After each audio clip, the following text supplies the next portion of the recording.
আসসালামু আলাইকুম। আমি চলে আসলাম পঞ্চগড়ে তেঁতুলিয়া মাগুরা গ্রামে। এখানে জনমুখে শুনতে পেলাম মিঠুন রবিদাস, যে মিঠু নামে পরিচিত, তেঁতুলিয়া চৌরাস্তা মোড়ে হাসপাতাল সংলগ্ন তার মুচির দোকান।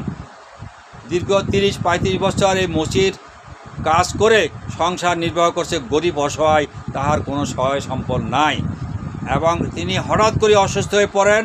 অসুস্থ হয়ে পড়ার পর দীর্ঘদিন বাংলাদেশের বিভিন্ন জায়গায় ঘরে অর্থ সম্পদ বিক্রি করে সব সম্পদ হারে শেষ পর্যন্ত ভারতে চিকিৎসার জন্য নিয়ে যান। তার মায়ের মুখে, তার স্ত্রীর মুখে শুনতে পারবেন, তার বিস্তারিত তথ্যটা পাবেন আপনারা। হ্যাঁ, আপনার ছেলের চিকিৎসার জন্য কি ব্যবস্থা গ্রহণ করছেন এ পর্যন্ত? আমি তো বাংলাদেশের মধ্যে বহুত চিকিৎসা করছি। আমার যা ছিল সব বেঁচে টেছে সব চিকিৎসা করছি।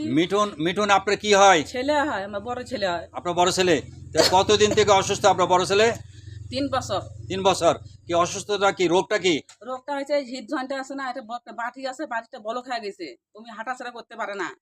আমি বাংলাদেশে চিকিৎসা করে তারপর গেছি ভারত যা চেন্নাই ছাড়িয়ে ভেলুর যাওয়া লাগে, ওখানে গেছি। ওখানে যাওয়ার পরে আমি ডাক্তারকে দেখাইলাম। ডাক্তার দেখার পরে ডাক্তার বলতেছে অপারেশন করতে হবে, 2 পায়েও অপারেশন করবে, লাগে 5.5 লাখ টাকা।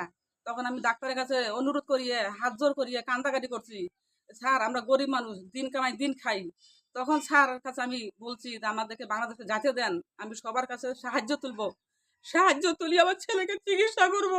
এই কয় আমি আসছি এখান থেকে। আপনার দয়া করে তার সাহায্য করিয়েন। হ্যাঁ, ওনার আম্মার বিকাশ নাম্বার দিয়ে দিবে। আপনারা বিকাশ নাম্বারে যে মৃত্যুবান যারা আছেন তারা যতটুকু পারেন সহযোগিতায় হাত বাড়াবেন। আপনাদের উচিত একটা লোকের জীবন বাঁচার জন্য সহযোগিতা করবেন। এটা আপনারা সবার সহযোগিতা এবং ওনারা কামনা করতেছেন। মিঠুন চক্রবর্তী আপনার কি হয়? আমার স্বামী হয়। আপনার স্বামী? জি। তা আপনার স্বামীর চিকিৎসার জন্য যে আপনার চিকিৎসার যে ব্যবস্থা করছেন, আপনার টাকা পয়সা কি ছিল? টাকা পয়সা ছিল না, মানুষের কাছে নিয়েছি, যা ছিল সব বিক্রি টিক্রি করে আমরা বাংলাদেশে অনেক জায়গায় চিকিৎসা করেছি, কোনো আমরা ফল পাইনি। পরে আমরা টাকা আবার জোগাড় করে চেন্নাইয়ের ভেলোরে গেছি। পরে ওইখানে ডাক্তার 5.5 লাখ টাকা চাইছে আমাদের কাছে। 1771349029।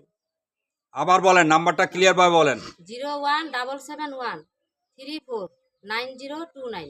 এই নাম্বারে নগদ করা আছে, বিকাশও করা আছে। দুইটাই করা আছে। যারা সাহায্য করতে চান এই নাম্বারে সাহায্য পাঠা দিবেন, তো ওনারা সাহায্য পাই যাবে। পাশে দাঁড়ানো আছে ওনার স্ত্রী মিঠুনের, আর পাশে তার মা। বুঝলেন? আপনাদের সবার কাছে ওনারা সাহায্যের জন্য আবেদন করলেন।